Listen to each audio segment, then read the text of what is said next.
మత్స్యకారులను ఆర్థికంగా బలోపేతం చేసేందుకు నల్గొండ జిల్లా నాగార్జున సాగర్ రిజర్వాయర్లో మత్స్యశాఖ అధికారులు చేప పిల్లలను వదిలారు. ఈ కార్యక్రమంలో ఎమ్మెల్యే కొండూరు జైవీర్ రెడ్డి పాల్గొన్నారు. అన్ని వర్గాల అభివృద్ధికి ప్రభుత్వం కట్టుబడి ఉందని, చేతి వృత్తుల వారికి అండగా ఉంటుందని ఎమ్మెల్యే జైవీర్ రెడ్డి అన్నారు. ఉచిత చేప పిల్లల పంపిణీ కార్యక్రమం ద్వారా మత్స్యకారులను ప్రభుత్వం ప్రోత్సహిస్తుందని చెప్పారు. నాగార్జున సాగర్ రిజర్వాయర్లో చేప పిల్లల పంపిణీ కార్యక్రమం జరిగింది.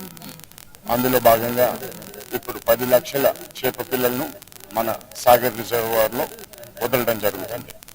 నాగార్జున సాగర్ నియోజకవర్గాన్ని చూసుకుంటే అందులో 205 ట్యాంకుల్లో మొత్తం 113 కోట్ల చేప పిల్లల్ని మనం పంపిణీ చేయడం జరుగుతుంది.